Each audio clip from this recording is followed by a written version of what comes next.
சொல்லுங்க. ஆன்லைன் படிக்கிறது எப்படி இருக்கு அப்படின்னு. ஆன்லைன்ல படிக்கிறது வந்து ஒரு கஷ்டமாலாம் எனக்கு தெரியல. நல்லா தான் இருக்கு. ஏன் அப்படின்னாக்கா, இதுக்கு முன்னாடி நான் டெய்லரிங் கிளாஸ் படிச்சிருக்கேன். இருந்தாலும் இப்ப நான் பொட்டிக் டைப் எல்லாம் கத்துக்கும் போது, நான் எனக்கே ஒரு கான்ஃபிடென்ட் வருது. ஏன்னா அந்த கால்குலேஷன்ஸ் வேரியேஷன்ஸ்லாம் இருக்கா, அதெல்லாம் இப்பதான் நான் கத்துக்கிறேன்.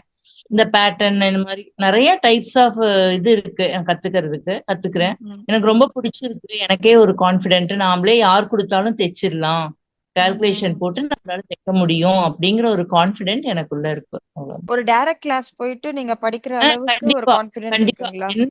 இருக்கு. ஏன்னா டைரக்ட் கிளாஸ்னா இன்னைக்கு ஒன்னு எடுத்தோம்னா அதை ஃபுல்லா அன்னைக்கே அந்த 2 ஹார்ஸ் 3 ஹார்ஸ்ல முடிச்சுட்டு வருவோம். ம், ஆனா ம், வீட்ல போது, ஆன்லைன்ல போது எனக்கு எப்ப டைம் ஓகேவா இருக்கோ அந்த டைம்ல நான் உட்காந்து நிதானமா எல்லாத்தையும் பார்த்து, எனக்கு என்னென்ன டவுட்ஸ் இருக்கோ அதையும் நீங்க வந்து கேட்கும்போது உடனுக்குடனே கிளியர் பண்றீங்க. அது எனக்கு ரொம்ப பிடிச்சிருக்கு. ம், ம். ரொம்ப சாஃப்டா சொல்லிட்டு இருக்கேன், எந்த விதமான இதுவும் இல்லாம. அதனால என்னாலையும் ஃப்ரீயா வந்து உங்ககிட்ட கேட்க முடியுது. கொஞ்சம் இதா இருந்தாலும் நான் யோசிப்பேன், ஐயோ கேட்கலாமா வேண்டாமான்னு. ம், ம், நீங்க ம். சாஃப்டா சொல்லி தர்றதுனால என்னால வந்து ஃப்ரீக்வெண்டாவும் பேச முடியுது. ஃப்ரீயா என்ன டவுட்னாலும் உங்ககிட்ட கேட்க முடியுதுங்க. Okay ma'am. Thank you so much. ஃபியூச்சர்லயும் உங்களுக்கு ஏதாவது டவுட் இருந்தா நீங்க எனி டைம் என்ன வந்து காண்டாக்ட் பண்ணலாம். ஓகேங்களா? கண்டிப்பா, கண்டிப்பா.